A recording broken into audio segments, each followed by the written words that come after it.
Hey everybody, and welcome back to my weekly reading vlog. It is 8:30 at night on Wednesday. We are starting this vlog so late, mostly because it's just been a super busy week. Finding time to film this week has just been kind of a nightmare. I actually have already filmed this clip, and I went back and rewatched it, and like you could hear all kinds of noises from my kids in the background. So such is my life. So we're back here to refilm.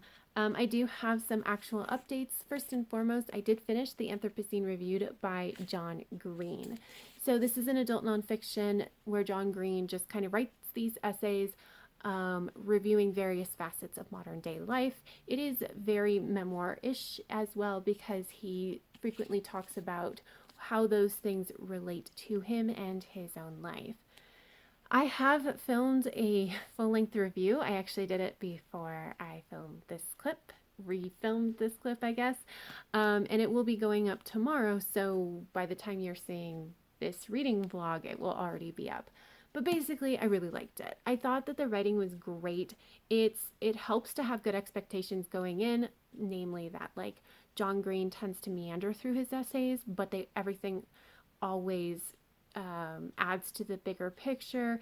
It is a blend of memoir and review. This is based off of the podcast, although the essays have been like updated a little bit. Um, and I think that the writing in general was really beautiful. It always stayed very clear, so he never kind of got lost in the woods with, oh, this is a beautiful sentence. But that doesn't make any sense. It was always very clear, which I appreciated.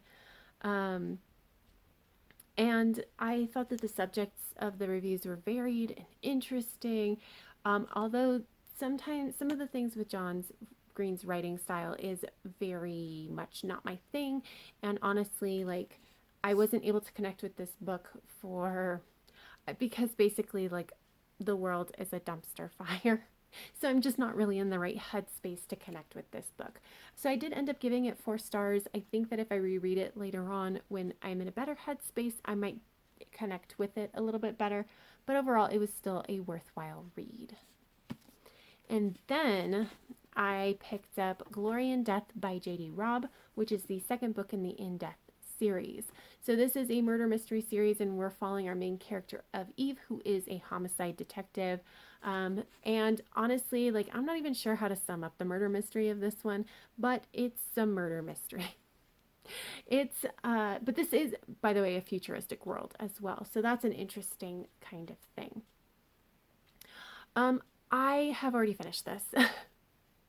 So I was reading it alongside the Anthropocene Reviewed, and then today I just finished it up, and it was solid. I liked it, but I also knew what to expect going in. So this is another book that was written in the mid 90s and feels like it was written in the mid 90s. It's just like, I don't even know how to describe it, but it's such a product of its time that it just comes out that way. I do remember reading, this is actually a reread, and I remember I read this like 8 years ago, and the main person is the uh, person who did it very much is like very misogynistic, and I remember thinking that's so unrealistic. And now in this world, I'm like, yeah, I mean, I could see it. Like, this is so bad. It's come back to being realistic. There is a lot of relationship crap in this particular book that I did not really appreciate. Like,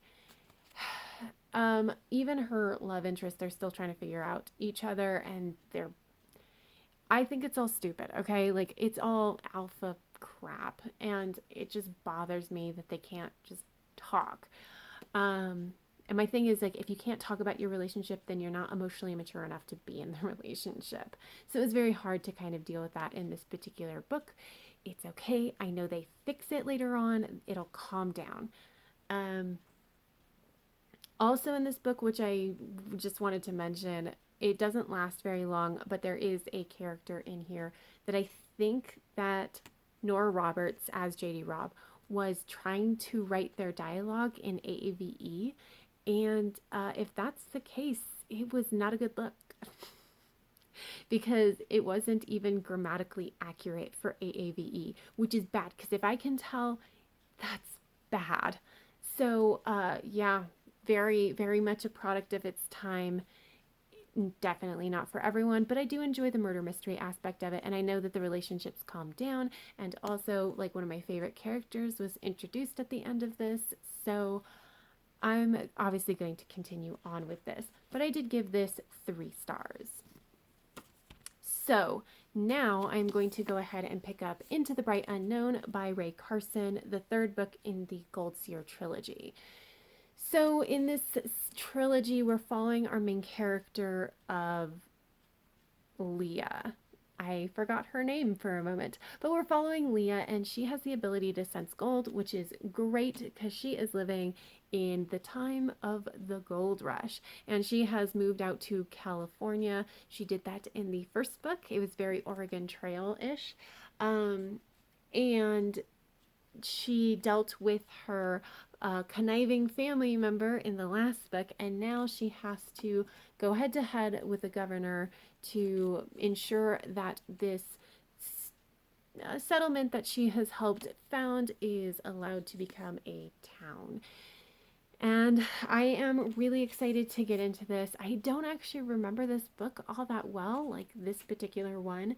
So I am really excited to see how this goes. I really love the characters of these books. I'm really glad that she dealt with her family member in the last one because that's like the one character I truly hate.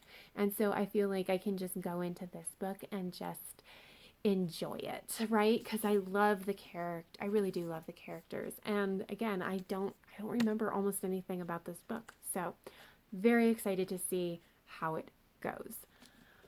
But that is it for this update. I think, okay, we're going to do predictions because that was fun. I would like to be done with this by the end of the week. In a perfect world, I would actually be done with Into the Bright Unknown by the end of the week. We shall see how that goes, though. I think it's pretty doable because I still have a couple days left and it's young adult, so we shall see. But now, truly, that's all I have to update you on. So until next time, bye. Hey everybody, it is now Saturday night at about 8:45, so it is time for me to wrap up this reading vlog. And I have gotten further Into the Bright Unknown by Rae Carson. I did not actually finish this like I was hoping, mostly because I have not been feeling well because I am fighting off another cold. So if you don't have children or have never had to deal with children, like the first year that they go to school, whether it's a preschool or kindergarten, they bring home every single germ and they spend a lot of the time sick with colds and things. And so the family kind of spends a good chunk of time sick too. And that is what's happening, which I knew was going to happen, but I was just hoping that I would avoid more colds than I am.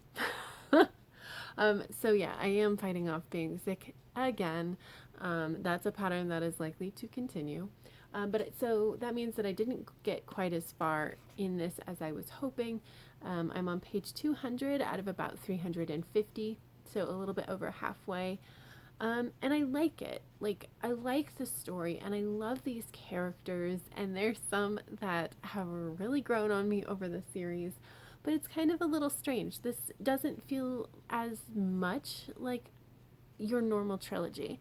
So a lot of times, especially with young adult trilogies, they have the 3 books that are basically have an overarching plot between them. Like the first book is always the introduction to the world, the second book is an expansion of the world, as well as like the introduction or expansion of the larger problem, and then the third book is like fixing that problem. And that's not how this series this trilogy has not followed that in a coherent kind of way. So everything is still related, right? Like the second book happened because there were certain things that were left undone from the first book. And the third book happened because there were certain things that were left undone from the second book. And I know that this third book has a satisfying conclusion, but it doesn't feel like the 3 books kind of have to be read as a trilogy, like as a single story, which is, I'm not sure how I feel about that. Um, so I don't know. Like, I'm enjoying myself and I like it, but like that is definitely throwing me off just a little bit. But one of the really interesting things is that I think that there is going to be a scene in this book a little bit later that I have remembered, but I couldn't remember where it was from. And I have been trying so hard to figure out where it's from. And I think it's from this book. And I'm going to be really excited to figure out if that is actually the case. So yeah, a little over halfway, enjoying it, although the structure is not what I would have expected. And I am excited to continue this on into next week. But that is it. That's all I have for this video. If you have any thoughts about what I've been reading, or if you want to let me know what you've been reading, I'd love to hear it in a comment down below.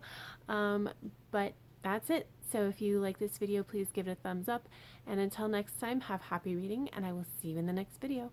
Bye!